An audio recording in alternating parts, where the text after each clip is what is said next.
touché, moi. J'ai regardé comme ça, c'était très génial. Lui, il est dans son monde et nous, on est en cage, on a inversé les rôles, quoi. D'un seul coup... Je partage l'enthousiasme de mes amis, tant l'océan m'a offert de joie depuis 40 ans. Avec le commandant Cousteau, j'ai exploré les lieux les plus reculés, alors qu'ils étaient encore inviolés. À bord de la Calypso, j'ai passé des milliers d'heures à écouter les animaux de la mer. Et ceux qui m'ont le plus parlé, ce sont les requins. Ils sont si fragiles. Pourquoi inspire-t-il une peur si profonde?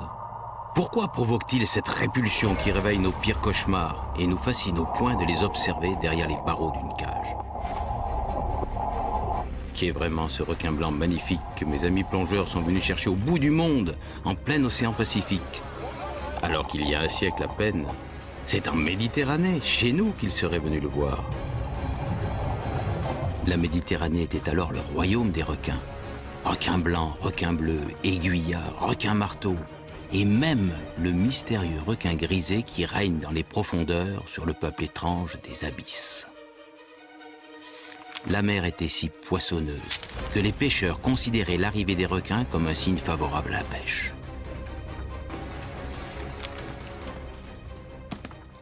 Qu'est devenu ce royaume magnifique? Où sont passés les requins? C'est à leur recherche que je vous propose de partir. Et d'abord, ici, entre Sicile et Italie, où le détroit de Messine est connu pour abriter les plus grands requins de Méditerranée. On dit même que les nuits sans lune, des requins grisés énormes viennent chasser au pied de la ville. Mon ami Gianmichele, qui a exploré le détroit des centaines de fois, prépare notre plongée. On a un pneumatique près du port. Nino et Nicolas ont amené un autre bateau. Bon, on ne peut vraiment pas se retrouver dans le port. Gianmichele nous l'a promis. Mais comment croire qu'un requin qui vit à des centaines de mètres de profondeur puisse venir rôder là, si près de la côte? Eh bien, on est un tout petit peu tout, parce qu'il faut attendre que la nuit soit complètement tombée, puisque justement ce requin ne monte près des côtes que lorsqu'il fait nuit. Et encore une fois, les nuits de nouvelle lune, là où il n'y a vraiment pas de lumière, c'est là où il se risque jusqu'au bord de la ville, qui est juste à côté ici. C'est ça qui est extraordinaire.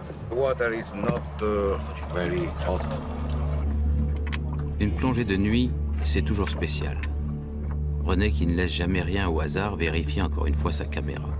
Gianmichele nous a mis en garde. Nous avons 1 heure, pas plus. Après, la marée se lève. Et dans le noir, on a vite fait de se perdre, surtout quand le courant est puissant.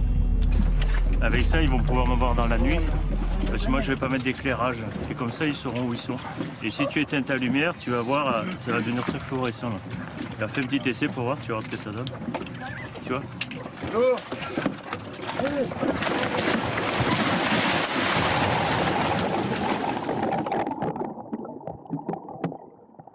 Passer de l'autre côté du miroir, c'est chaque fois magique. On entre dans un autre monde. Pourtant, aujourd'hui, la magie n'est pas la même. Nous traquons un requin qui rôde on ne sait où dans le détroit.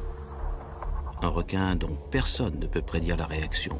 Un requin très opportuniste qui peut nous surprendre à tout moment. Mais qui n'est peut-être même pas là. L'eau est froide, c'est bon signe. 14 degrés, aussi froide qu'à 1000 mètres de profondeur. Toutes les conditions sont réunies. Mais c'est une raie bouclée qui nous surprend, pas le requin.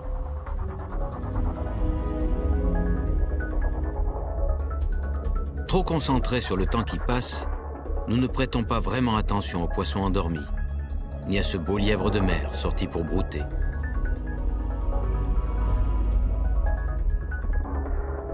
Le pari était trop gros. Mais Gianmichele a été très clair. Ici, quand le courant se lève, c'est l'enfer. Et c'est maintenant que le requin choisit pour rentrer dans le cercle de lumière.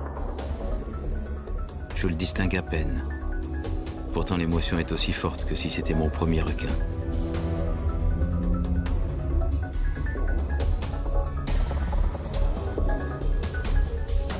Pour une première plongée, c'est un cadeau exceptionnel.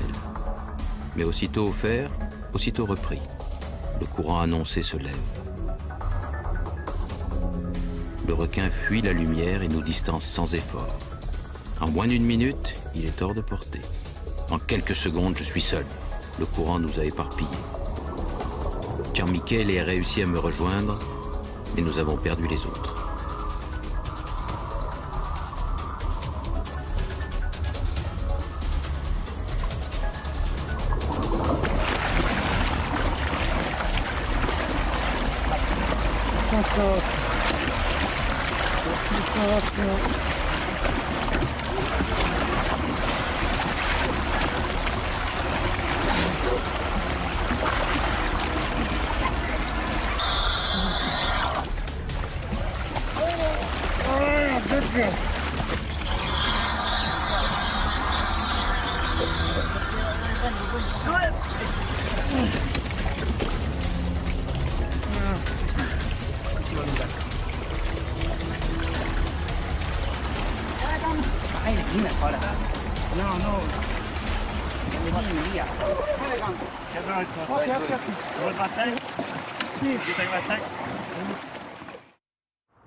Toute la vie du détroit de Messine se résume dans le courant qui nous a emportés cette nuit. 2 fois par jour, la Méditerranée du Nord se déverse dans celle du Sud, et celle du Sud s'engouffre vers le Nord. Everything is quiet, huh? Yes. Everything seems quiet.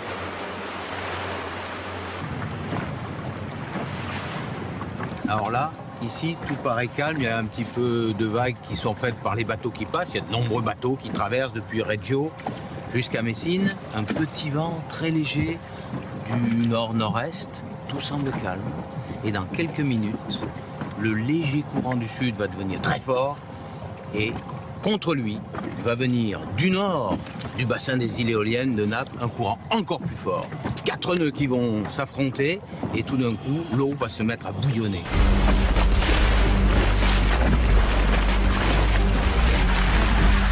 Belle vague, hein?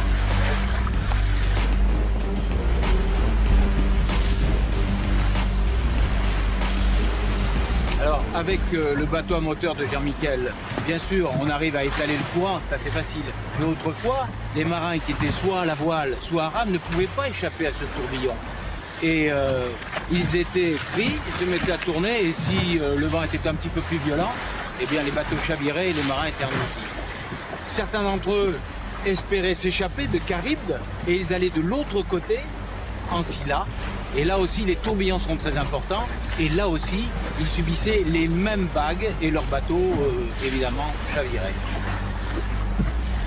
Ces courants de marée qui montent des profondeurs entraînent vers la surface non seulement le requin grisé, mais tout un bestiaire. Poissons vipères, calmars, poissons hachette, requins que Andrea, le biologiste, a rassemblés chez lui.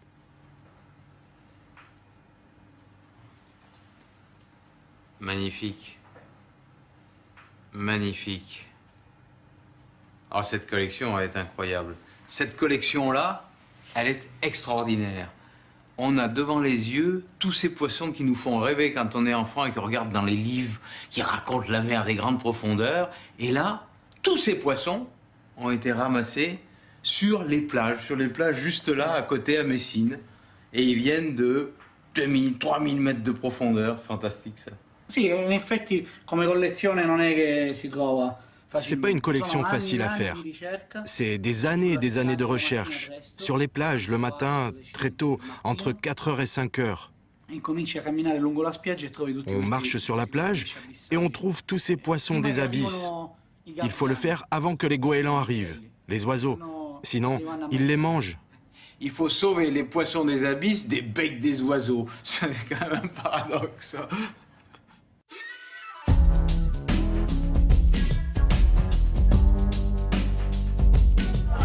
Au marché de Messine, les pêcheurs proposent des poissons qui vivent à des centaines de mètres de profondeur.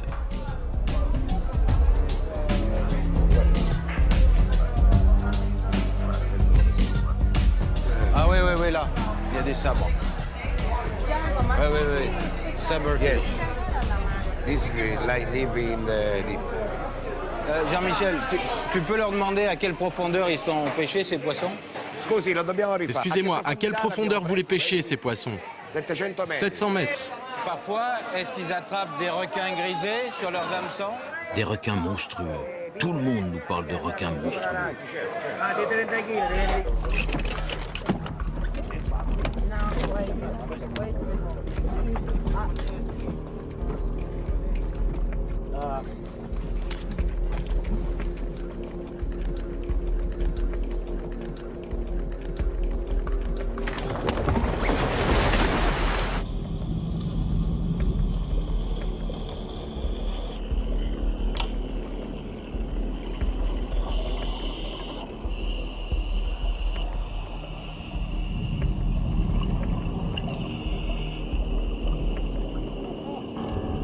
Énorme. C'est lui qui nous a trouvés, c'est lui qui vient.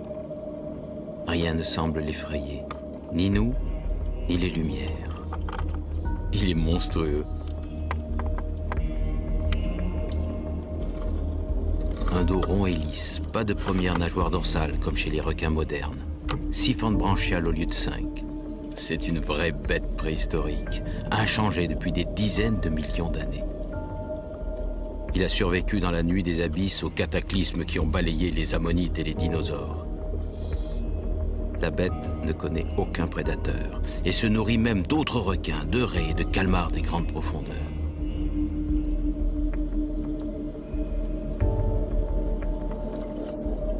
Si près, à toucher, elle paraît encore plus énorme, peut-être 5 mètres, 800 kilos. C'est une femelle, sûre d'elle, et indifférente à la joie qui me submerge. Si peu de plongeurs ont pu croiser son regard. Elle vient vraiment d'un autre monde.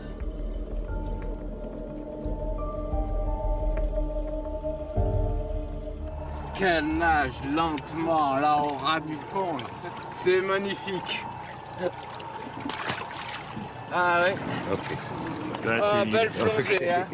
Grazie, besta. Gian Michele, grazie, grazie mille. La Méditerranée profonde a préservé ses requins, mais en surface. Peut-on voir des requins en surface en pleine journée? Depuis leur vigie, 30 mètres au-dessus de l'eau, les pêcheurs d'Espadon observent le détroit de Messine à la recherche du moindre poisson à harponner. C'est eux qui ont le secret. C'est à eux que je vais demander. On voit de temps en temps quelques requins marteaux et des requins bleus, mais c'est rare. Ici, dans cette mer, c'est difficile de voir des requins. Quelques-uns rarement.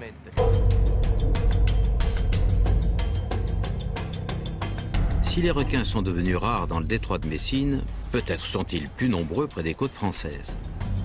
Nous accompagnons Fred Larrey et Thomas Roger, 2 photographes naturalistes qui observent la faune marine au large de Toulon.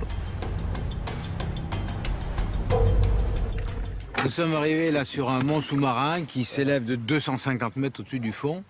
Et c'est un endroit très favorable à la vie parce que le courant remonte au-dessus de ce mont sous-marin, enrichit les eaux de surface et il y a toute une vie qui s'y développe. Et là, les requins viennent rôder et Thomas et Fred, qui viennent ici régulièrement, ont vu des requins bleus et nous espérons les voir. Mais ils sont si rares et si méfiants que nous allons les attirer, comme le font les pêcheurs, avec des sardines, des bonnes grosses sardines, qui sont l'un des mets favoris des requins bleus.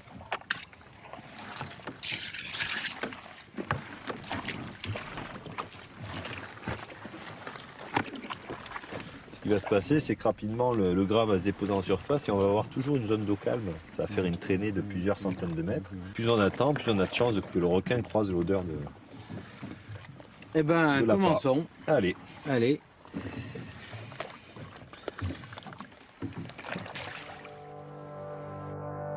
L'odeur forte des sardines est emportée au loin par le courant. Elle diffuse jusque dans les profondeurs. Dans ce bleu où nous ne voyons qu'une immensité vide, le requin perçoit des nébuleuses de senteurs et de saveurs qui s'entremêlent. Il goûte ces effluves, même les plus diluées, et choisit celle qui lui promet un bon repas. Il remonte alors la trace odorante jusqu'à sa source.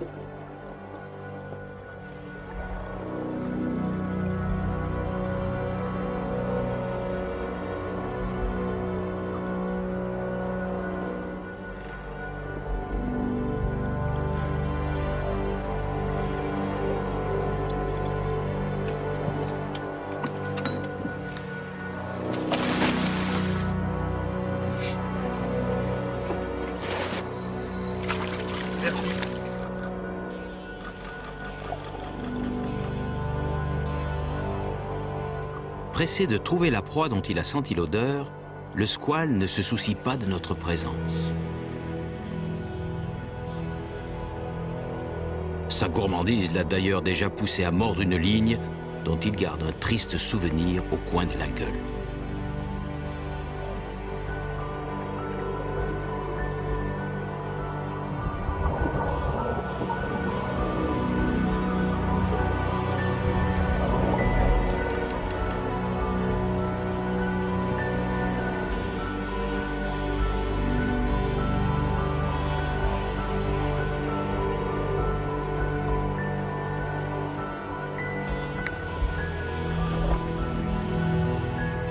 Le peau bleue est très curieux et rien ne le laisse indifférent.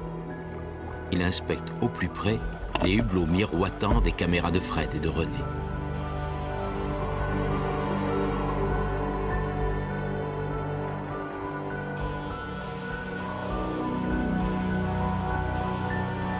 Son œil ne lâche rien. Il suit le moindre de nos mouvements. Contrairement à son cousin des profondeurs, le requin bleu est l'un des plus modernes. Il est apparu très récemment, il y a quelques millions d'années, et s'est rapidement installé dans tous les océans, au point de devenir l'un des prédateurs les plus abondants.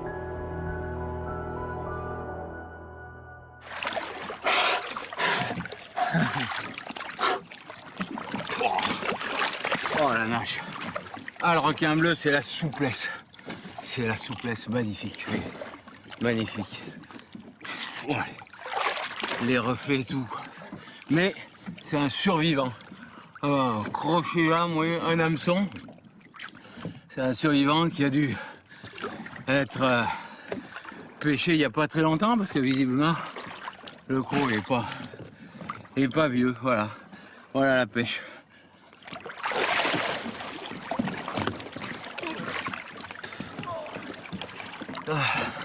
Merci beaucoup parce que faire des requins comme ça en Méditerranée. Ah, et puis 2,50 m, c'est vraiment spectaculaire quoi. Hein, de pouvoir en voir, c'est un bel adulte déjà quand même. Hein. Ah, c'était sympa. Hein. Il a un déplacement reptilien.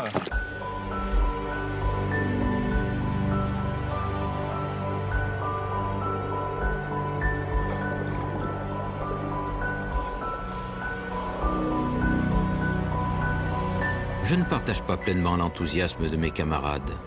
Certes, ce requin était très beau, mais très seul. Bien que le peau bleu soit l'un des requins les plus prolifiques, la pêche au filet, la pêche à la palangre, la pêche au gros ont eu raison de ce seigneur.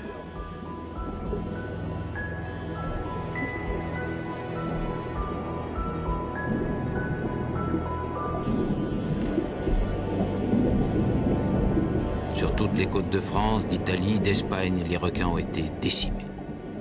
Mais en haute mer, qu'en est-il en haute mer? Nous mettons cap au sud, vers le grand large. Et c'est Denis Audy, avec qui j'ai partagé tant d'aventures aux côtés du commandant Cousteau, qui guide notre expédition.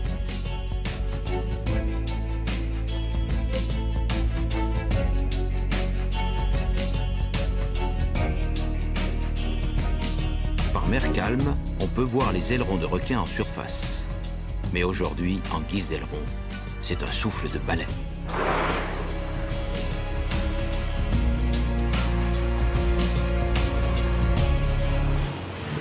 Alors on a un groupe de baleines, 4, 5 difficiles à dire, et une baleine isolée. Et ces baleines que j'essaie de ne pas perdre de vue sont en train de converger. Les rorquals sont les baleines les plus rapides. Elles peuvent nager à plus de 30 km à l'heure. Pour pouvoir les filmer, il faut surtout ne pas les effrayer. Il faut s'éloigner du groupe et se mettre à l'eau très loin d'elles. Il faut se laisser approcher par les baleines. C'est elles qui décident. Toujours.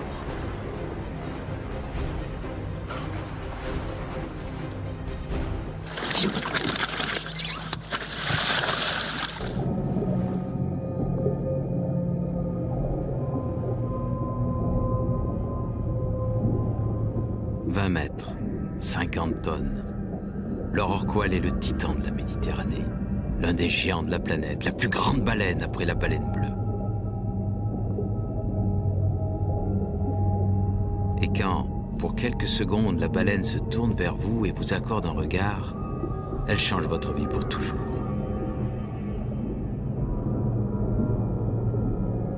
Ce bonheur est énorme. Pas besoin d'aller le chercher au bout du monde, car les baleines sont là, en paix, bien protégées dans le sanctuaire créé par la France, l'Italie et Monaco.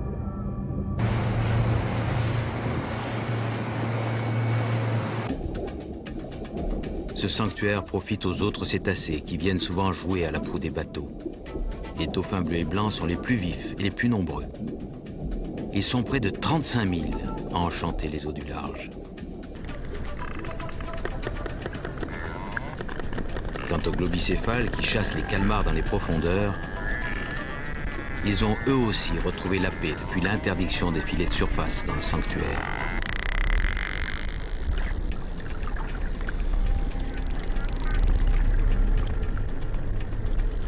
Dauphins de Risseau, grands dauphins et cachalots sont les autres seigneurs de la Méditerranée aux côtés des rorquals.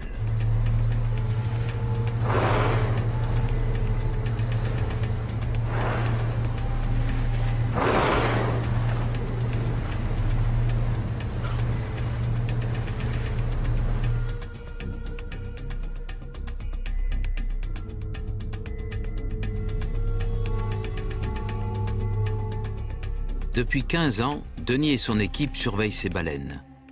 Ils comptent le nombre de femelles gestantes pour estimer l'état de santé de la population. Mais pas si simple pour reconnaître chacune d'elles. Il faut s'appuyer sur un catalogue photographique méticuleusement constitué par l'équipe au cours des années.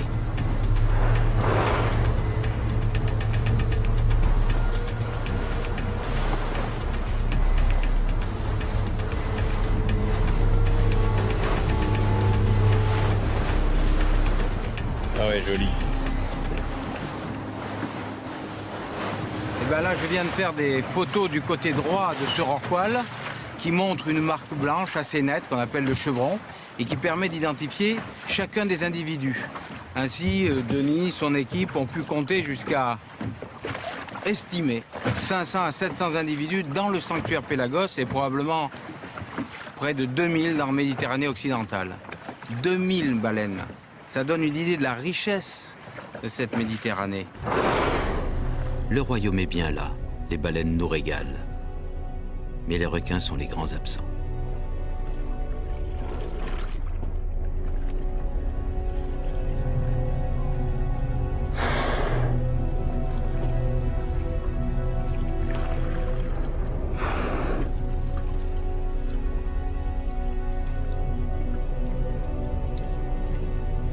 Le Grand Large abrite toute une vie insoupçonnée, surprenante, insolite. Le poisson-lune remonte des profondeurs se nourrir en surface chaque printemps. Les diables de mer, cousins des raimentas tropicales, quadrillent l'immensité en quête de proie.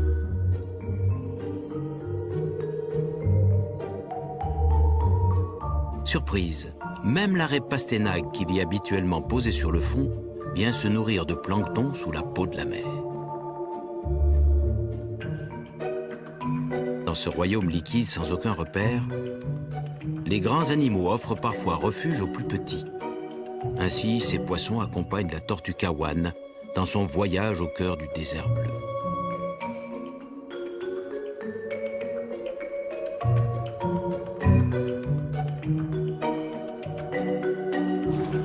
Ici, même une palette de bois peut être un bon abri.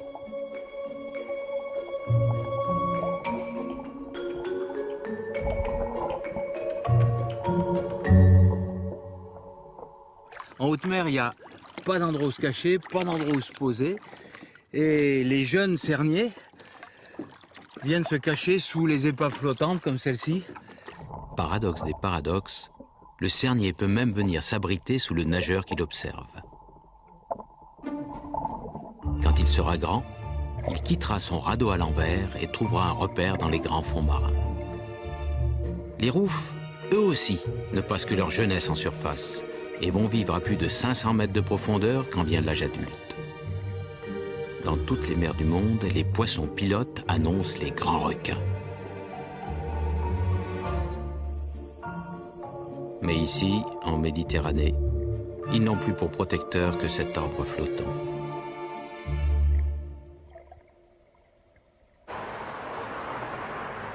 Aujourd'hui, c'est dans les montagnes suisses qu'il nous faut chercher le grand requin blanc. Olivier Glaiseau, conservateur du musée cantonal de zoologie de Lausanne, me fait découvrir son joyau.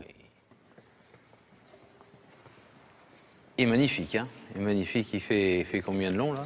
Alors, il était homologué à 5,89 m. 5,89 m. Magnifique. Il a été pêché sur... Alors, lui, il a été pêché au large de Sète, en Méditerranée, à 300 mètres des côtes. À 300 mètres des côtes. Ouais. Et les gens, lorsqu'ils apprennent qu'il a été pêché en Méditerranée, qu'est-ce que ça fait comme réaction?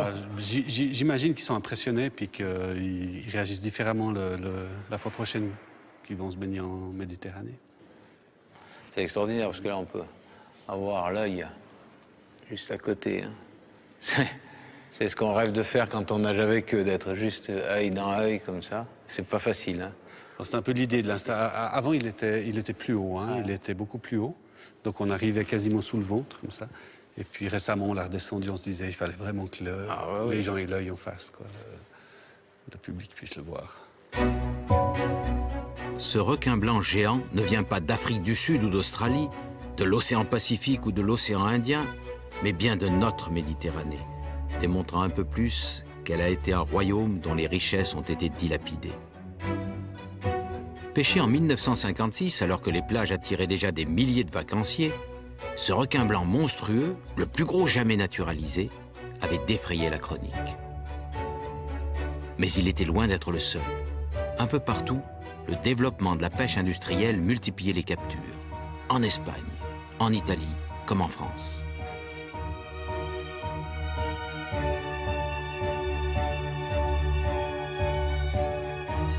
Tout cela n'étonne pas Jean Liciardi, qui a lui-même capturé un énorme requin en 1991, à moins d'1 kilomètre du port de Sète. C'était un grand requin blanc? Oui. Et dans l'estomac, vous avez trouvé quelque chose? Et puis je vous dis, il y avait, d'après ce qu'on a vu, parce que c'était une décomposition, il avait 2 tonnes, des petits thons, et deux espadons, qu'on a reconnus au pic de l'espadon, au sabre, quoi. Pourtant, les côtes françaises sont loin d'être les plus visitées par les requins. En Tunisie, au moins 5 grands blancs ont été capturés durant l'année 2012.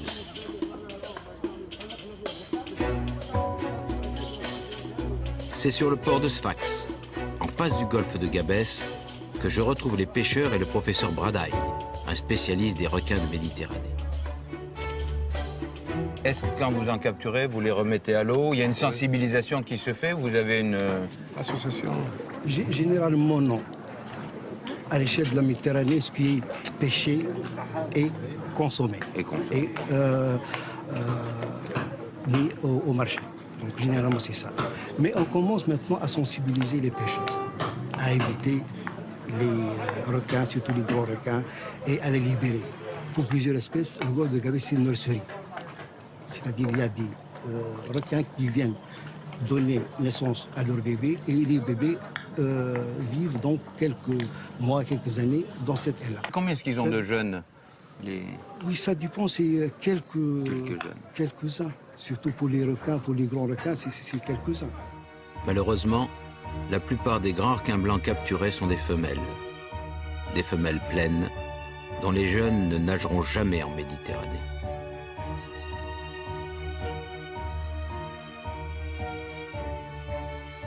Le golfe de Gabès, c'est la zone de reproduction des requins blancs. Mais en boire pour de vrai, c'est tout à fait exceptionnel. Et pourtant, c'est ce qui est arrivé à 2 pêcheurs italiens.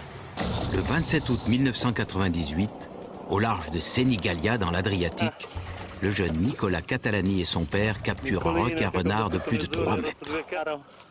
Une prise exceptionnelle que les pêcheurs attachent sur le côté du bateau. Soudain, un autre requin s'approche. Bien vivant, celui-là.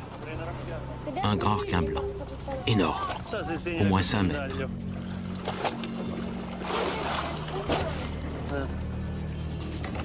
Pendant quelques minutes, le prédateur tourne lentement autour du bateau et soudain, alors que tout paraissait calme, il se jette sur le requin-renard.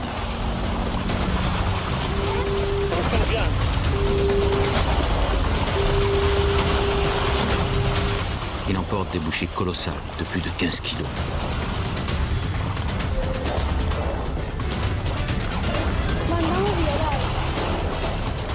Le jeune Nicolas est tétanisé. Il demande à son père à rentrer au port au plus vite. Et ce requin blanc qui a terrorisé l'enfant, est-il vraiment si effrayant? Beaucoup trop rare pour espérer le rencontrer en Méditerranée, nous décidons de l'observer au large du Mexique, en plein océan Pacifique, où les requins blancs sont protégés. Leur pêche est également interdite aux États-Unis.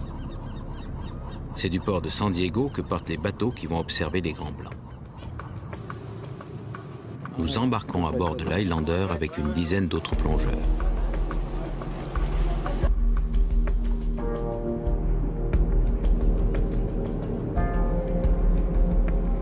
Il faut 1 jour et demi de traversée pour rejoindre la petite île mexicaine de Guadalupe.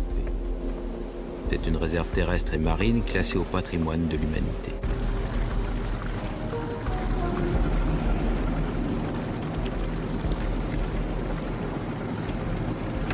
L'île fait 35 km, c'est pas un tout petit caillou. Et autour de cette île, il y a à la fois une faune extrêmement riche, des éléphants de mer, des lions de mer et bien sûr les requins blancs qui sont là parce que la vie est riche et parce qu'ils peuvent s'y nourrir.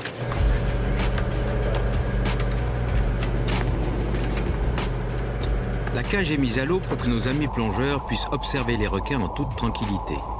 Et surtout, sans les effrayer. Les camarades descendent aussitôt dans la cage pendant que l'équipage attire les requins avec un jus de poisson très odorant. Sans cet artifice, même le squale le plus affamé ne s'approcherait ni de la cage, ni du bateau. René, Aldo et moi-même devons en revanche patienter. Nous devons attendre que les requins soient bien fixés autour du bateau. Celui-ci semble décidé à rester.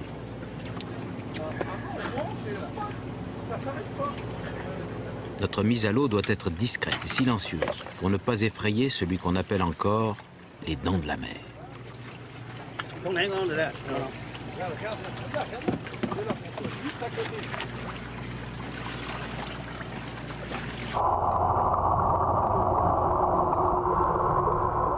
Le grand requin blanc nous a certainement entendus et s'est évanoui au milieu des chinchards.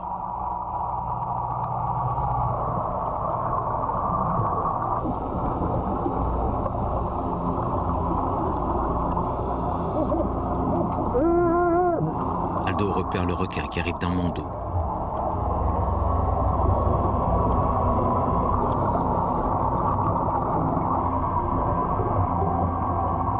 Approcher le requin, pas si facile.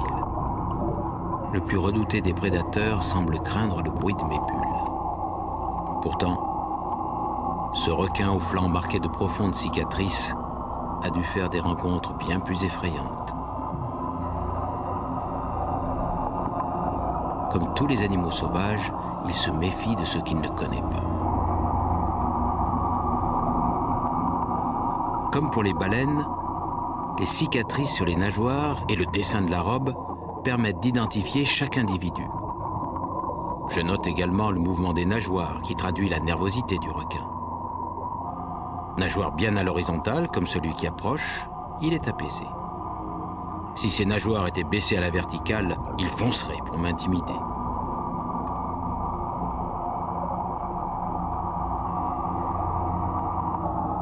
Cette grosse femelle qui n'ose pas s'approcher est sûrement très intriguée, mais tellement timide qu'elle renvoie l'histoire des dents de la mer dans l'univers des contes pour enfants.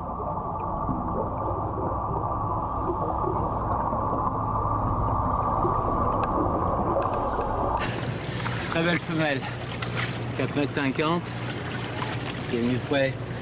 On a nagé un peu comme ça, juste sur l'aileron. Ah! Dès que tu l'as fait comprendre que tu n'es pas son prédateur et encore moins sa proie, alors là, il y a un respect mutuel. Et puis il vient jouer un peu avec toi, il tourne, puis il part, il revient. Et c'est quelque chose, si tu veux, c'est une expérience unique au monde.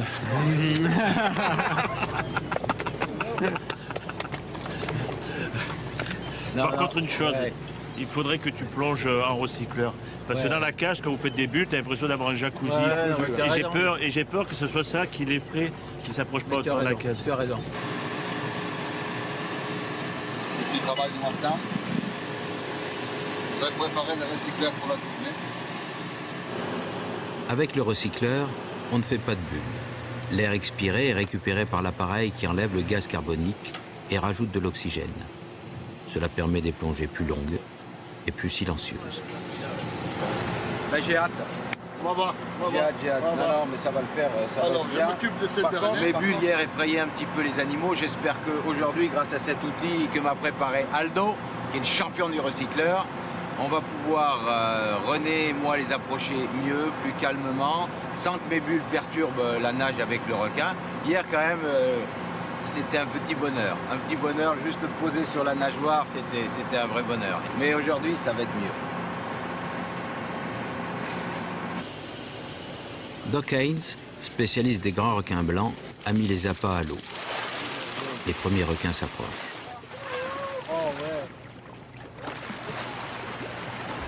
Pour préparer chaque rencontre, je reprends mes notes et les dessins de la veille.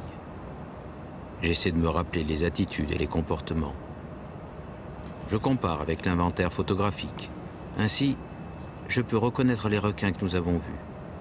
C'est le seul moyen de mieux les comprendre pour me faire accepter.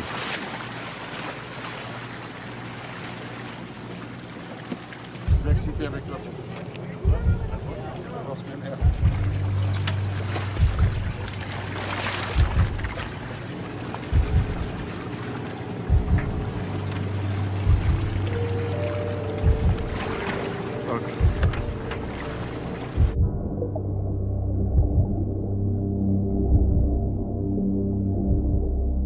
Des plongées avec les requins, j'en ai fait des centaines.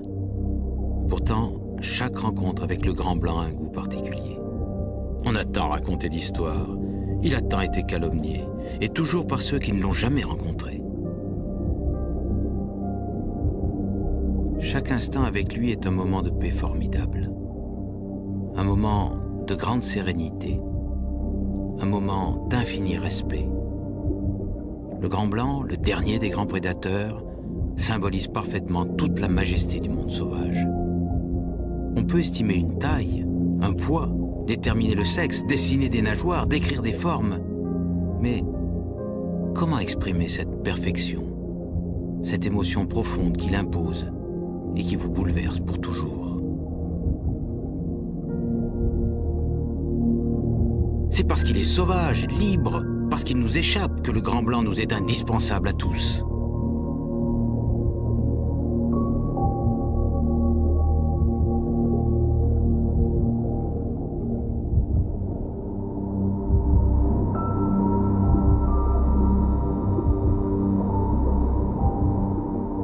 La joie est si intense que l'on est parfois maladroit, trop brusque, tant on souhaite prolonger les secondes de grâce que l'animal indompté offre.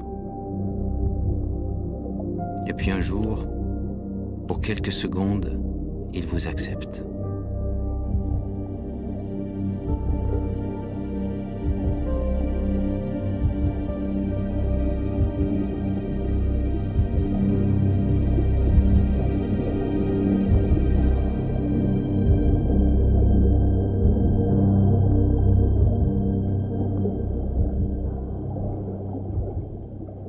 J'ai été, mais l'œil à côté de son œil, je la regardais, elle me regardait. Je te dis, mais je sais pas moi, 50 cm de son œil, j'ai nagé avec elle. Puis à un moment donné, je l'ai laissé glisser. Je me suis retrouvé sur la coda. Là, c'est magnifique. Magnifique, magnifique. Ça, Regarde, il est là, regarde. Tu vois, regarde, tu vois, cet animal-là, il était à côté de nous, à 15 mètres de fond. Regarde. C'est magnifique, c'est magnifique. Tu peux lui doire que le respect.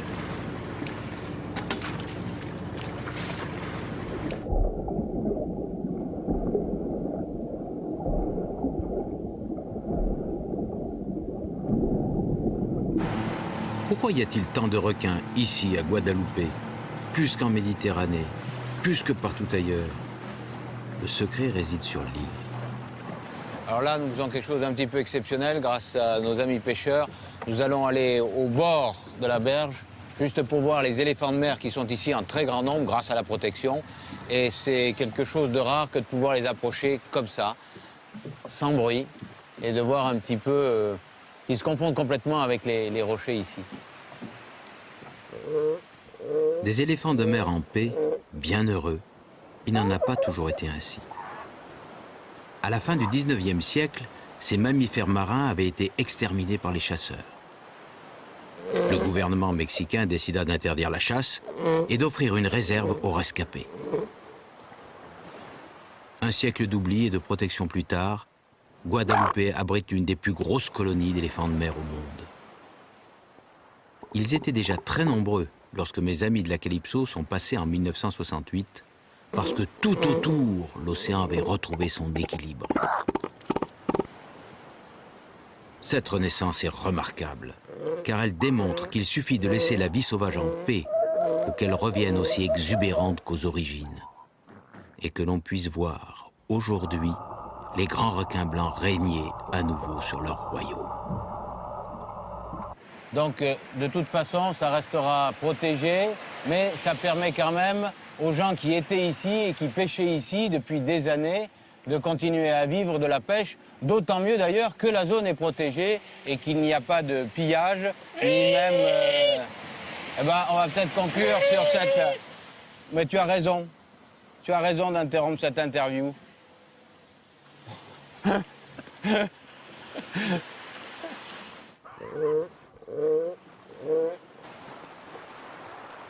Chez nous aussi, en Méditerranée, sur la côte ouest de la Corse, nous avons une réserve naturelle exceptionnelle.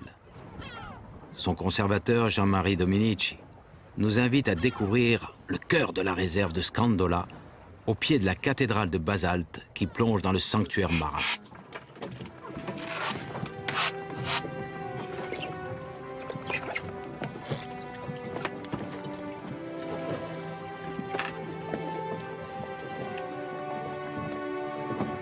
C'est bon?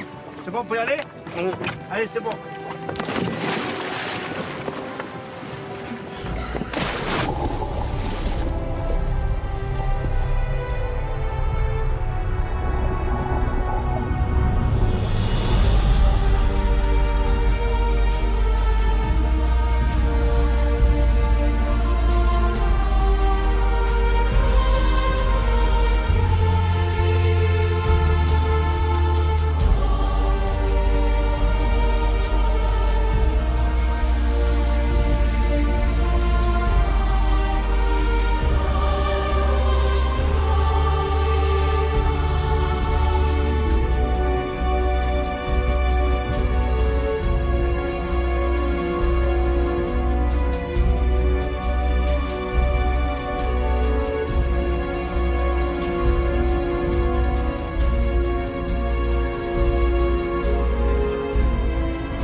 Ces mérous géants si familiers, ces sards et ces corbes par dizaines, pourquoi ne les voit-on plus ailleurs?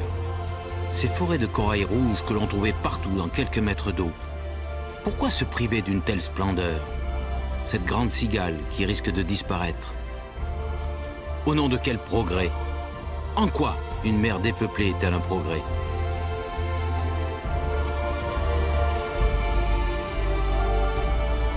Partout sur nos côtes, même dans quelques mètres d'eau, chacun devrait pouvoir goûter au plaisir de la découverte. Chacun devrait pouvoir s'émerveiller de l'imprévisibilité de la vie sauvage.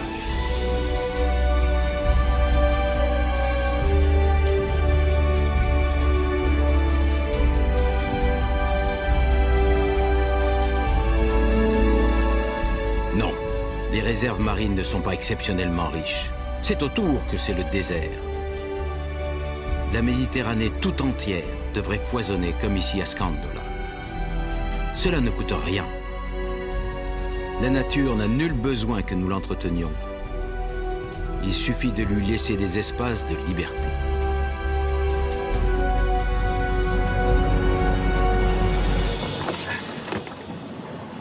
Jean-Marie, magnifique, magnifique. Ah, et les mérous, il y en a partout.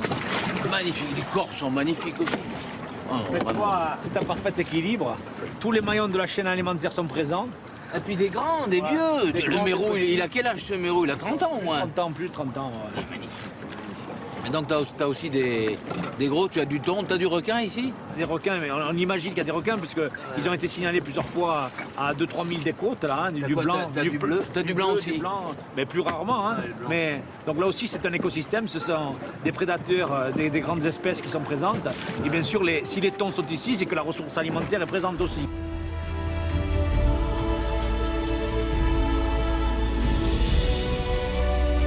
Pourtant, Jean-Marie a d'autres merveilles à nous montrer.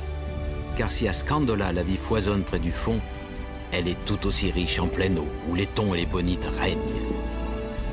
Ici, les chasses commencent dès l'aube, et les petits poissons le savent bien. Effrayés par les prédateurs qui s'annoncent, ces jeunes lançons se rassemblent. Chacun essaye de rentrer au cœur du banc pour éviter d'être exposé aux attaques. Mais rien n'arrête les bonites.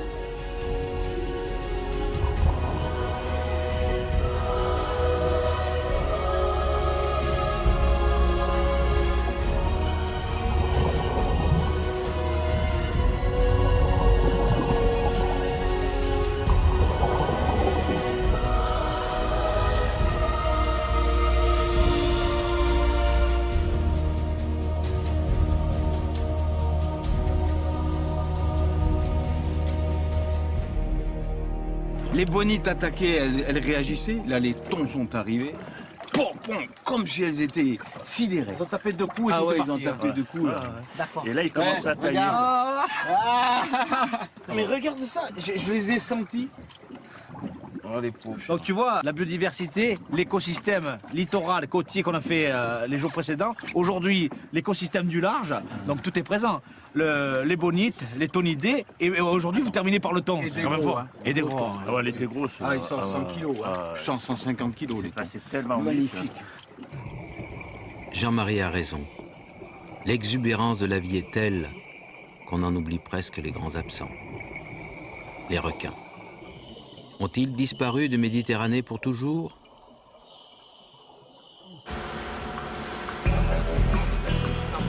Avec mon ami Roberto Rinaldi, j'ai partagé des centaines de plongées sur la Calypso. Avec lui, j'ai rencontré toutes sortes de requins dans les lieux les plus reculés du monde. Aujourd'hui, Roberto m'entraîne chez lui, dans un de ces lieux secrets qu'il a découverts au cours de ses explorations dans les profondeurs de la Méditerranée.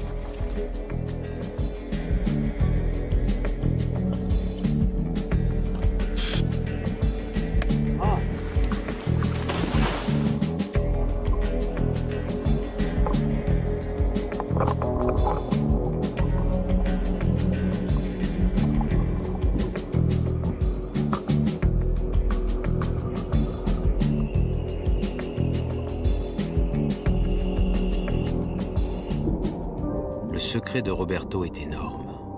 C'est le lieu de rassemblement des requins gris.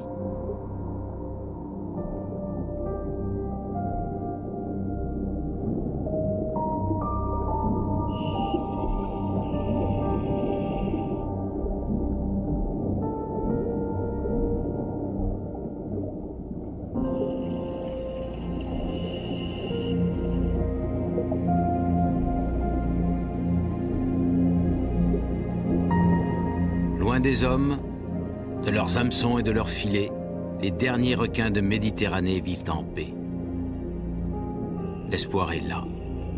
C'est peut-être d'ici que les rois pourront reconquérir leur territoire.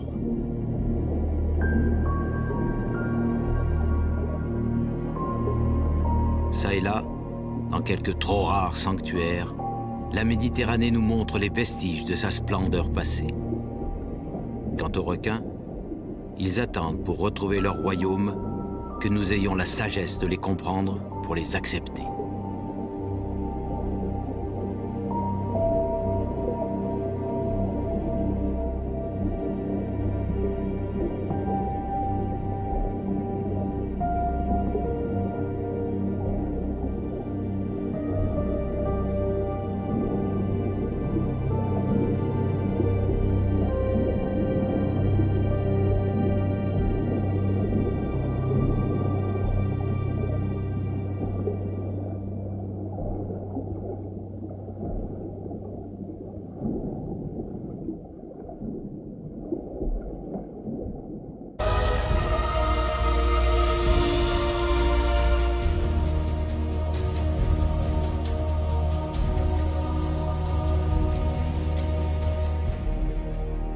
Les bonites attaquaient, elles réagissaient. Là, les thons sont arrivés. Pom, pom, comme si elles étaient sidérées. Ils ont tapé deux coups et ah tout ouais, est ils ont parti, tapé deux coups. Là. D'accord. Et là, ils commencent à tailler. Mais regarde ça, je les ai sentis. Oh, les pauvres. Donc tu vois, la biodiversité, l'écosystème littoral, côtier qu'on a fait les jours précédents, aujourd'hui l'écosystème du large, donc tout est présent. Les bonites, les tonidés, et aujourd'hui vous terminez par le thon, c'est quand même fort. Hein. Et des gros. Ah ouais, elle était grosse. Ah, ils sont 100 kilos, 150 kilos. C'est tellement magnifique. Jean-Marie a raison. L'exubérance de la vie est telle qu'on en oublie presque les grands absents. Les requins. Ont-ils disparu de Méditerranée pour toujours?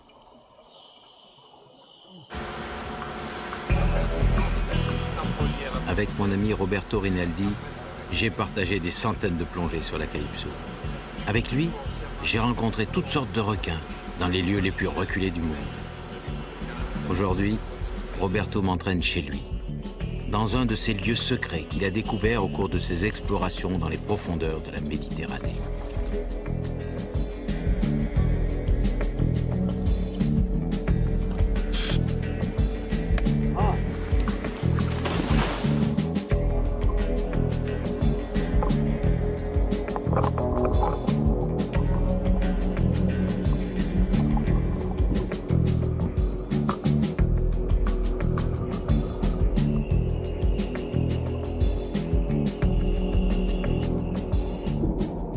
Le secret de Roberto est énorme.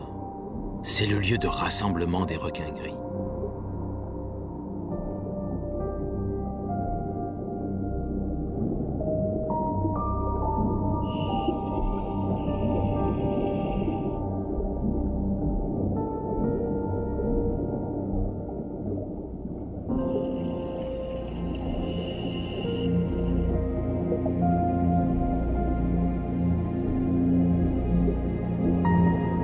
Loin des hommes, de leurs hameçons et de leurs filets, les derniers requins de Méditerranée vivent en paix.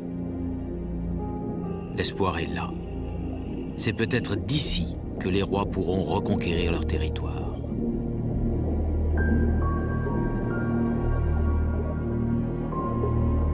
Ça et là, dans quelques trop rares sanctuaires, la Méditerranée nous montre les vestiges de sa splendeur passée.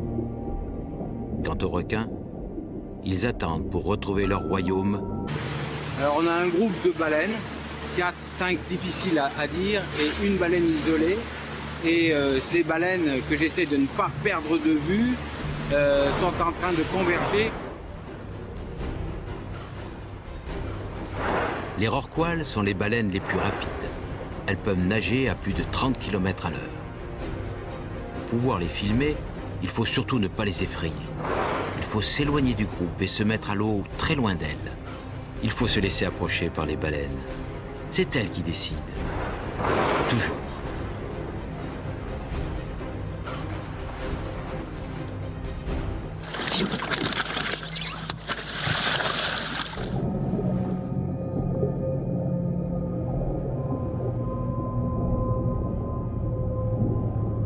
« 20 mètres, 50 tonnes. Le rorqual est le titan de la Méditerranée, l'un des géants de la planète, la plus grande baleine après la baleine bleue. Et quand, pour quelques secondes, la baleine se tourne vers vous et vous accorde un regard, elle change votre vie pour toujours.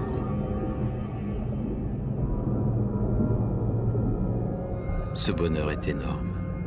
Pas besoin d'aller le chercher au bout du monde, car les baleines sont là, en paix, bien protégées dans le sanctuaire créé par la France, l'Italie et Monaco.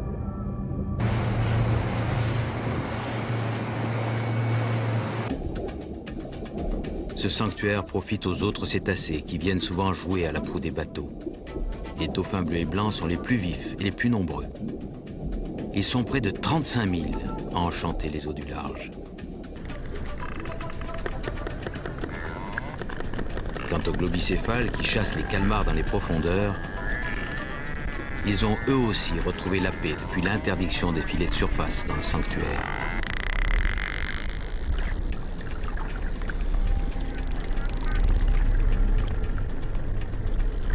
Dauphin de Rissot, Grand Dauphin, Cachalot sont les autres seigneurs de la Méditerranée aux côtés des Rorquals.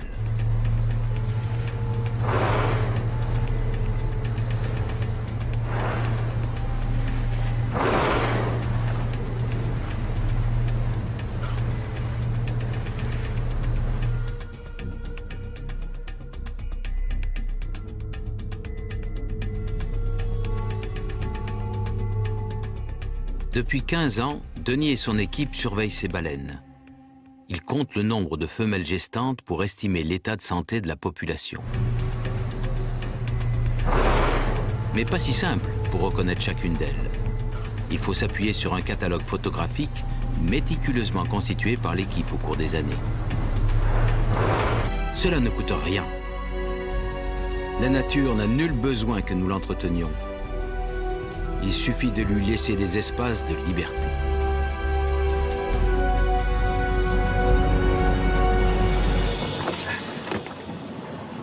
Jean-Marie, magnifique, magnifique. Ah, et les mérous, il y en a partout. Magnifique, les corps sont magnifiques aussi. Oh, tu vois, c'est un parfait équilibre. Tous les maillons de la chaîne alimentaire sont présents.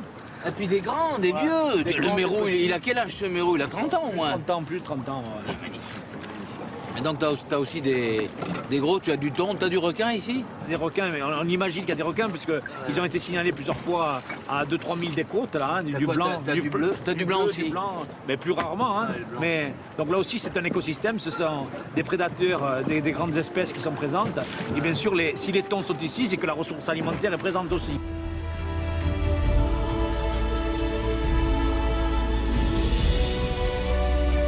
Pourtant, Jean-Marie a d'autres merveilles à nous montrer.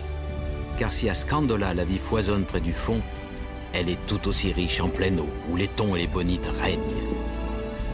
Ici, les chasses commencent dès l'aube, et les petits poissons le savent bien. Effrayés par les prédateurs qui s'annoncent, ces jeunes lançons se rassemblent. Chacun essaye de rentrer au cœur du banc pour éviter d'être exposé aux attaques. Mais rien n'arrête les bonites.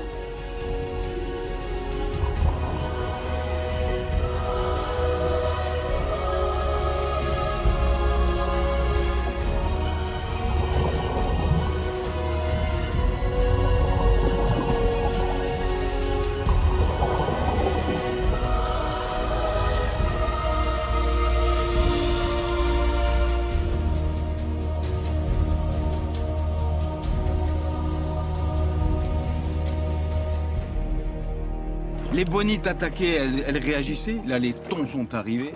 Pom, pom, comme si elles étaient sidérées. Ils ont tapé deux coups et ah tout ouais, est ils ont parti, tapé deux coups. Là. D'accord. Et là, ils commencent à tailler.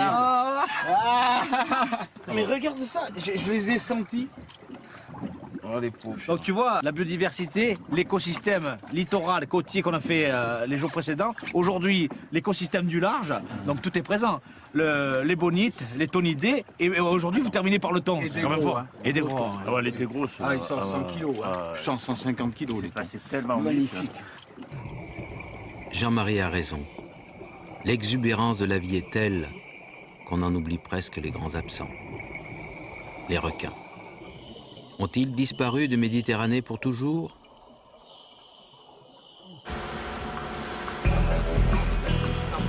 Elle ne vient pas d'Afrique du Sud ou d'Australie, de l'océan Pacifique ou de l'océan Indien, mais bien de notre Méditerranée, démontrant un peu plus qu'elle a été un royaume dont les richesses ont été dilapidées.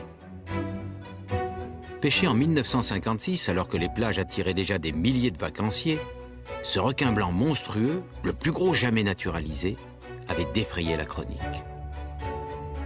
Mais il était loin d'être le seul. Un peu partout, le développement de la pêche industrielle multipliait les captures. En Espagne, en Italie, comme en France.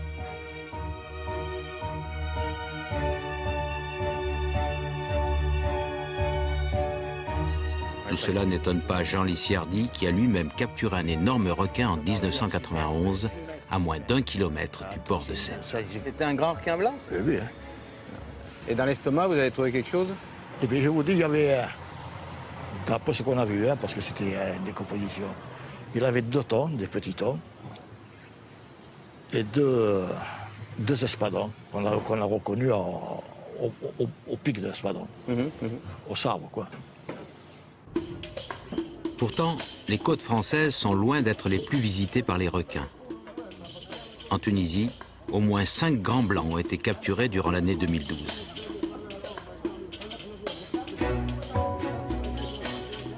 C'est sur le port de Sfax, en face du golfe de Gabès, que je retrouve les pêcheurs et le professeur Bradaï, un spécialiste des requins de Méditerranée.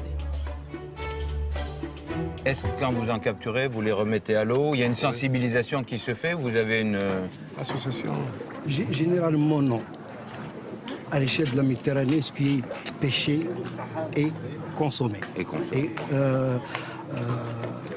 mis au marché. Donc généralement, c'est ça. Mais on commence maintenant à sensibiliser les pêcheurs, à éviter les requins, surtout les gros requins, et à les libérer. Pour plusieurs espèces, le golfe de Gabès, c'est une nurserie. C'est-à-dire qu'il y a des requins qui viennent donner naissance à leurs bébés et les bébés vivent donc quelques mois, quelques années dans cette aile-là. Combien est-ce qu'ils ont de jeunes Oui, ça dépend, c'est quelques-uns. Surtout pour les requins, pour les grands requins, c'est quelques-uns. Malheureusement, la plupart des grands requins blancs capturés sont des femelles. Des femelles pleines, dont les jeunes ne nageront jamais en Méditerranée.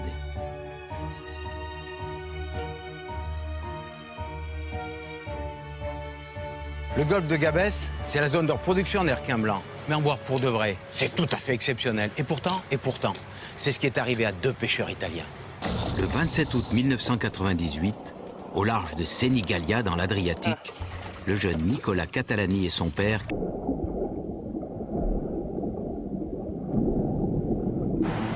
Pourquoi y a-t-il tant de requins ici, à Guadeloupe, plus qu'en Méditerranée, plus que partout ailleurs? Le secret réside sur l'île. Alors là, nous faisons quelque chose d'un petit peu exceptionnel grâce à nos amis pêcheurs. Nous allons aller au bord de la berge, juste pour voir les éléphants de mer qui sont ici en très grand nombre grâce à la protection. Et c'est quelque chose de rare que de pouvoir les approcher comme ça, sans bruit, et de voir un petit peu qu'ils se confondent complètement avec les rochers ici. Des éléphants de mer en paix, bien heureux, il n'en a pas toujours été ainsi. À la fin du 19e siècle, ces mammifères marins avaient été exterminés par les chasseurs. Le gouvernement mexicain décida d'interdire la chasse et d'offrir une réserve aux rescapés. Un siècle d'oubli et de protection plus tard, Guadeloupe abrite une des plus grosses colonies d'éléphants de mer au monde. Ils étaient déjà très nombreux lorsque mes amis de la Calypso sont passés en 1968, parce que tout autour, l'océan avait retrouvé son équilibre. Cette renaissance est remarquable, car elle démontre qu'il suffit de laisser la vie sauvage en paix pour qu'elle revienne aussi exubérante qu'aux origines, et que l'on puisse voir, aujourd'hui, les grands requins blancs régner à nouveau sur leur royaume. Donc, de toute façon, ça restera protégé, mais ça permet quand même aux gens qui étaient ici et qui pêchaient ici depuis des années de continuer à vivre de la pêche, d'autant mieux d'ailleurs que la zone est protégée et qu'il n'y a pas de pillage, ni même... Eh ben, on va peut-être conclure sur cette... Mais tu as raison d'interrompre cette interview.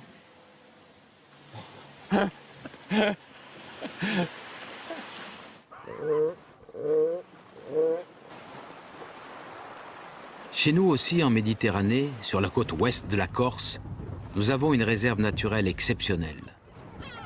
Son conservateur, Jean-Marie Dominici, nous invite à découvrir le cœur de la réserve de Scandola, au pied de la cathédrale de basalte qui plonge dans le sanctuaire marin.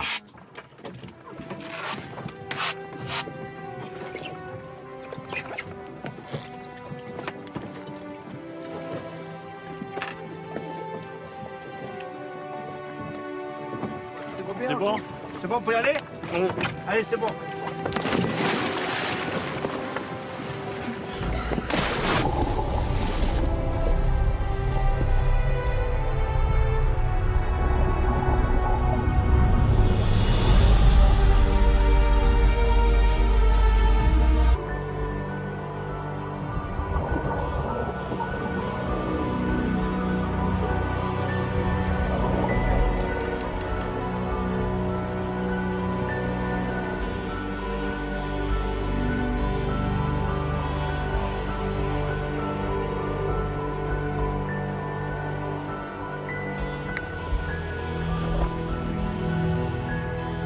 peau bleue est très curieux et rien ne le laisse indifférent.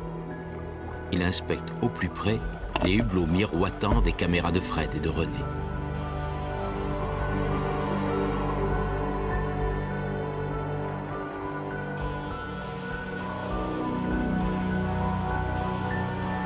Son œil ne lâche rien. Il suit le moindre de nos mouvements. Contrairement à son cousin des profondeurs, le requin bleu est l'un des plus modernes. Il est apparu très récemment, il y a quelques millions d'années, et s'est rapidement installé dans tous les océans, au point de devenir l'un des prédateurs les plus abondants.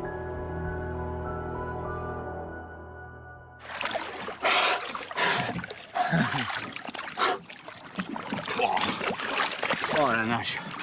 Ah, le requin bleu, c'est la souplesse. C'est la souplesse magnifique. Oui. Magnifique. Ouais. Les reflets et tout. Mais c'est un survivant. Un crochet là, un hameçon. C'est un survivant qui a dû être pêché il n'y a pas très longtemps parce que visiblement le croc est pas vieux. Voilà. Voilà la pêche.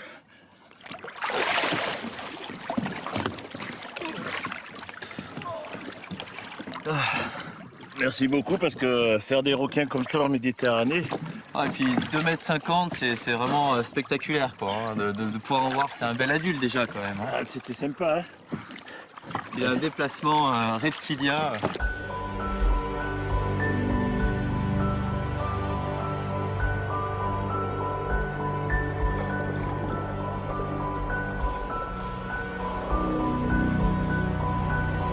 Je ne partage pas pleinement l'enthousiasme de mes camarades. Certes, ce requin était très beau, mais très seul. Bien que le peau bleu soit l'un des requins les plus prolifiques, la pêche au filet, la pêche à la palangre, la pêche au gros ont eu raison de ce seigneur.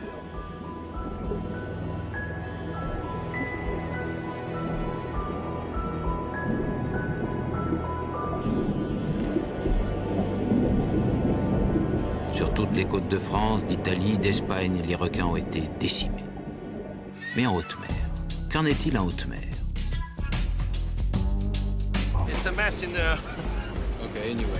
Les camarades descendent aussitôt dans la cage pendant que l'équipage attire les requins avec un jus de poisson très odorant. Sans cet artifice, même le squale le plus affamé ne s'approcherait ni de la cage, ni du bateau. René, Aldo et moi-même devons en revanche patienter.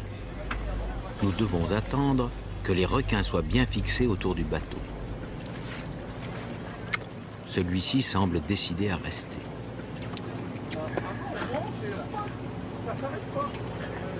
Notre mise à l'eau doit être discrète et silencieuse pour ne pas effrayer celui qu'on appelle encore les dents de la mer.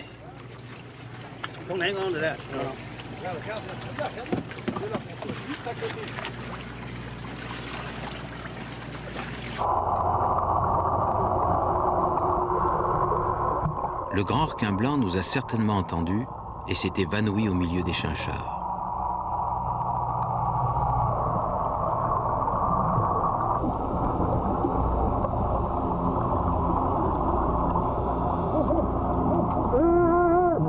Aldo repère le requin qui arrive dans mon dos.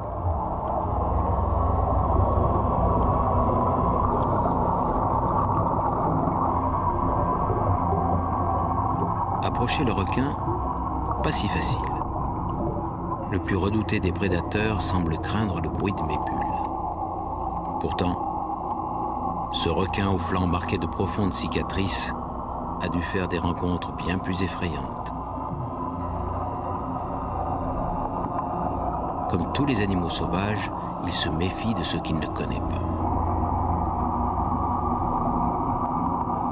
Comme pour les baleines, les cicatrices sur les nageoires et le dessin de la robe permettent d'identifier chaque individu. Je note également le mouvement des nageoires qui traduit la nervosité du requin. Nageoire bien à l'horizontale, comme celui qui approche, il est apaisé. Si ses nageoires étaient baissées à la verticale, il foncerait pour m'intimider.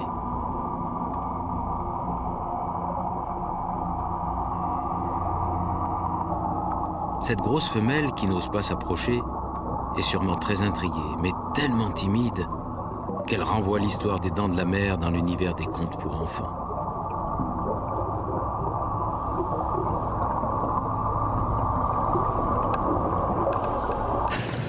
Très belle femelle, 4,50 m, qui est venue près. On a nagé un peu comme ça, juste sur l'aileron. Ah! Dès que tu l'as fait comprendre que tu n'es pas son prédateur et encore moins sa proie, alors là, il y a un respect mutuel. Et puis... Vous avez préparé le recycleur pour la journée? Avec le recycleur, on ne fait pas de bulles. L'air expiré est récupéré par l'appareil qui enlève le gaz carbonique et rajoute de l'oxygène. Cela permet des plongées plus longues et plus silencieuses.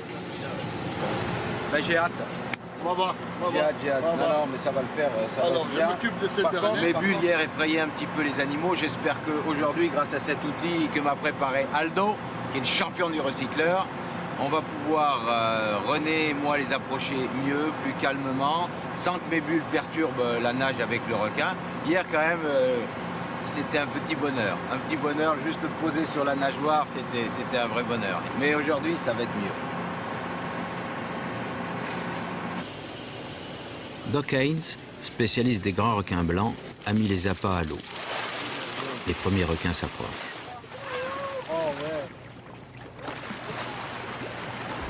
Pour préparer chaque rencontre, je reprends mes notes et les dessins de la veille.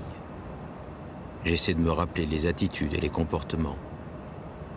Je compare avec l'inventaire photographique. Ainsi, je peux reconnaître les requins que nous avons vus. C'est le seul moyen de mieux les comprendre pour me faire accepter.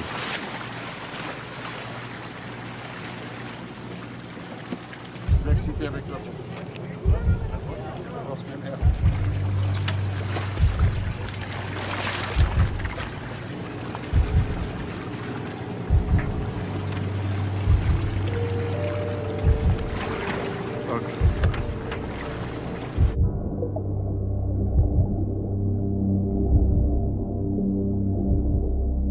Des plongées avec les requins, j'en ai fait des centaines.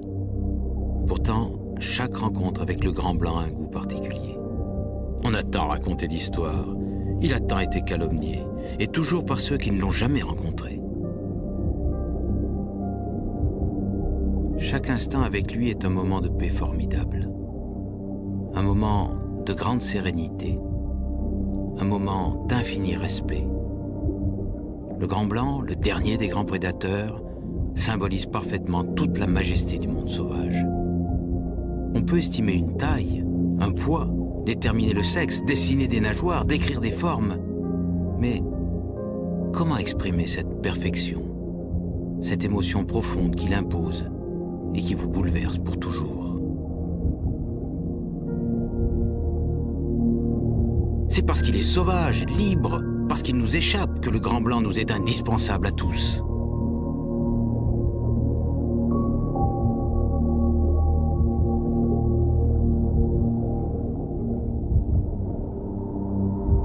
Nos amis pêcheurs, nous allons aller au bord de la berge, juste pour voir les éléphants de mer qui sont ici en très grand nombre grâce à la protection. Et c'est quelque chose de rare que de pouvoir les approcher comme ça, sans bruit, et de voir un petit peu qu'ils se confondent complètement avec les rochers ici. Des éléphants de mer en paix, bien heureux, il n'en a pas toujours été ainsi. À la fin du 19e siècle, ces mammifères marins avaient été exterminés par les chasseurs. Le gouvernement mexicain décida d'interdire la chasse et d'offrir une réserve aux rescapés.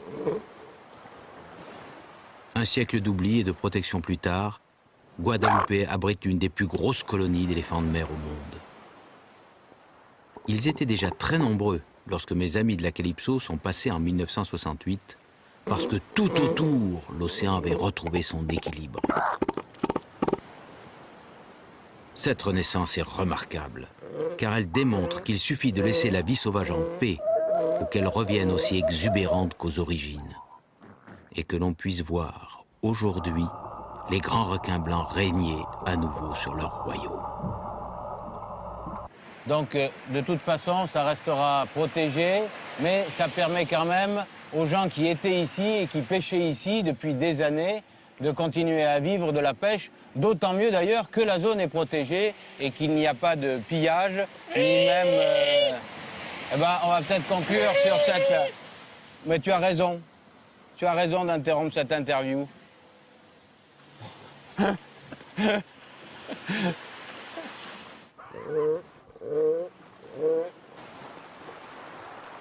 Chez nous aussi, en Méditerranée, sur la côte ouest de la Corse, nous avons une réserve naturelle exceptionnelle. Son conservateur, Jean-Marie Dominici, nous invite à découvrir le cœur de la réserve de Scandola, au pied de la cathédrale de basalte qui plonge dans le sanctuaire marin.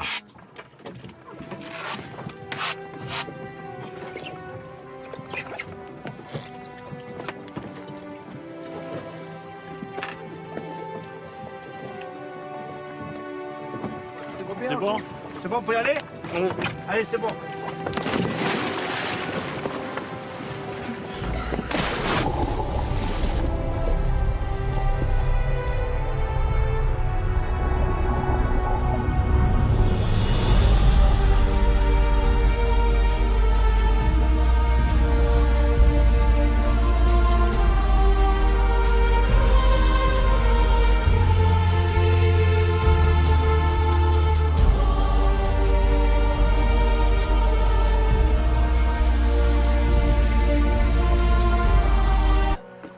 Il goûte ses effluves, même les plus dilués, et choisit celle qui lui promet un bon repas. Il remonte alors la trace odorante jusqu'à sa source.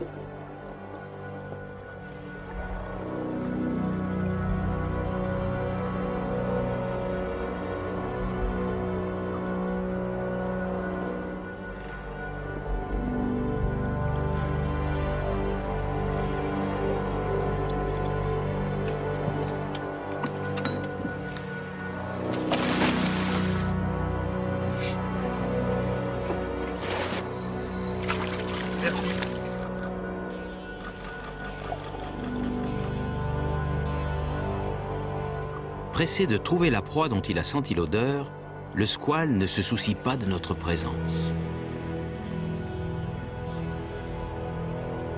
Sa gourmandise l'a d'ailleurs déjà poussé à mordre une ligne dont il garde un triste souvenir au coin de la gueule.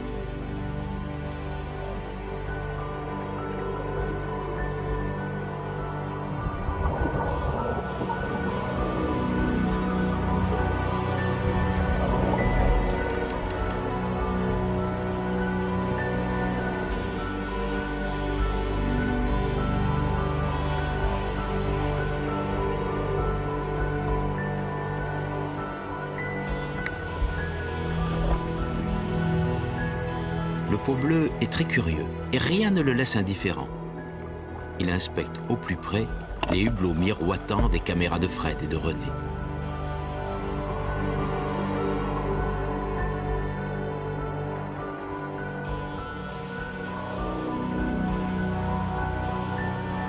Son œil ne lâche rien. Il suit le moindre de nos mouvements. Contrairement à son cousin des profondeurs, le requin bleu est l'un des plus modernes. Il est apparu très récemment, il y a quelques millions d'années, et s'est rapidement installé dans tous les océans, au point de devenir l'un des prédateurs les plus abondants.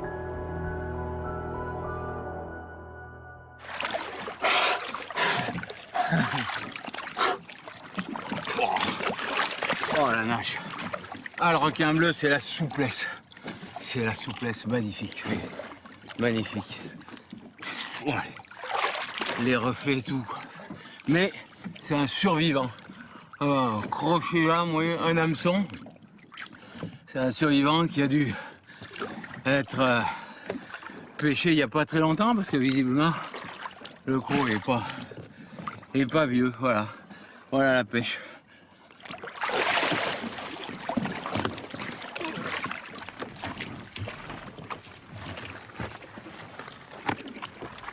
Ce qui va se passer, c'est que rapidement le gras va se déposer en surface et on va avoir toujours une zone d'eau calme. Ça va faire une traînée de plusieurs centaines de mètres. Plus on attend, plus on a de chances que le requin croise l'odeur de... Eh ben, commençons. Allez. Allez.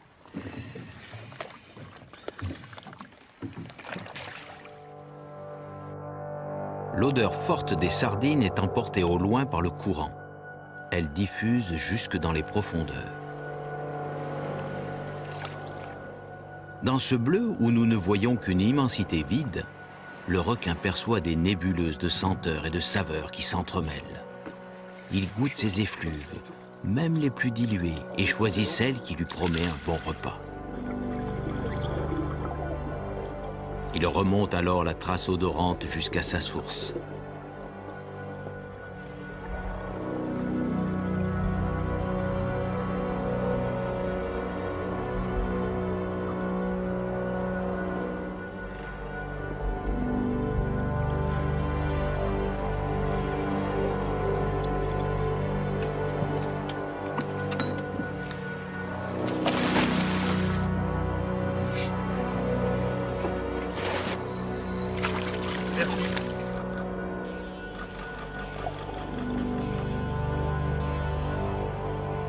Pressé de trouver la proie dont il a senti l'odeur, le squale ne se soucie pas de notre présence. Sa gourmandise l'a d'ailleurs déjà poussé à mordre une ligne dont il garde un triste souvenir au coin de la gueule.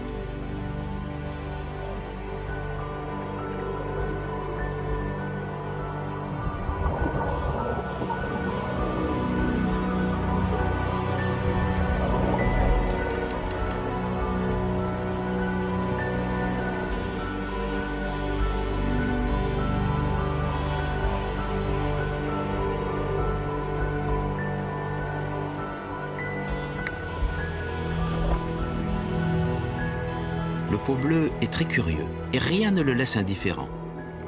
Il inspecte au plus près les hublots miroitants des caméras de Fred et de René.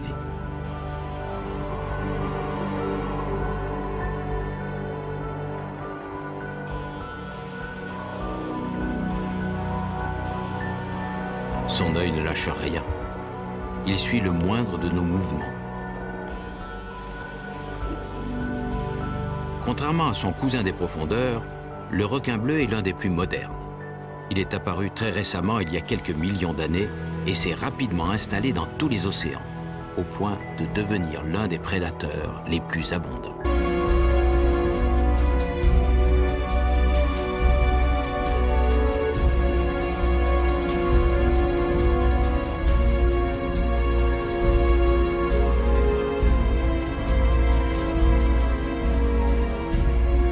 Ces mérous géants si familiers, ces sards et ces corbes par dizaines, pourquoi ne les voit-on plus ailleurs? Ces forêts de corail rouge que l'on trouvait partout dans quelques mètres d'eau, pourquoi se priver d'une telle splendeur? Cette grande cigale qui risque de disparaître. Au nom de quel progrès? En quoi une mer dépeuplée est-elle un progrès?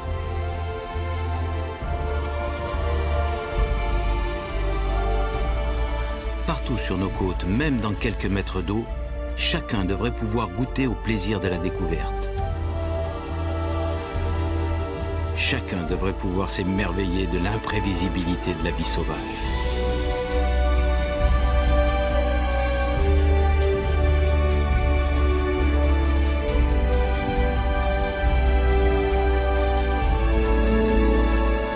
Non, les réserves marines ne sont pas exceptionnellement riches. C'est autour que c'est le désert. La Méditerranée tout entière devrait foisonner comme ici à Scandola. Cela ne coûte rien. La nature n'a nul besoin que nous l'entretenions. Il suffit de lui laisser des espaces de liberté.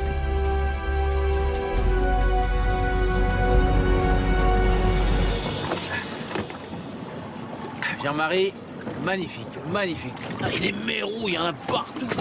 Magnifique, les corps sont magnifiques aussi. Oh, c'est un parfait équilibre. Tous les maillons de la chaîne alimentaire sont présents. Et puis des grands, des vieux. Le mérou, il a quel âge ce mérou? Il a 30 ans au moins. 30 ans, plus de 30 ans. Ouais. Et donc tu as aussi des gros, tu as du thon, tu as du requin ici? Des requins, mais on imagine qu'il y a des requins puisqu'ils ont été signalés plusieurs fois à 2-3 000 des côtes, là, hein, du blanc. T'as du bleu, t'as du blanc aussi? Du blanc, mais plus rarement. Hein. Mais, donc là aussi, c'est un écosystème, ce sont des prédateurs, des grandes espèces qui sont présentes. Et bien sûr, si les thons sont ici, c'est que la ressource alimentaire est présente aussi.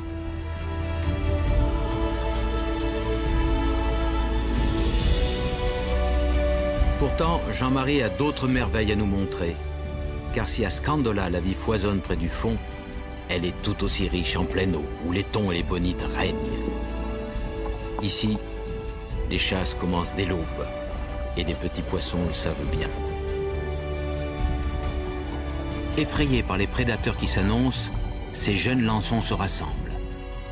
Chacun essaye de rentrer au cœur du banc pour éviter d'être exposé aux attaques. Mais rien n'arrête les bonites.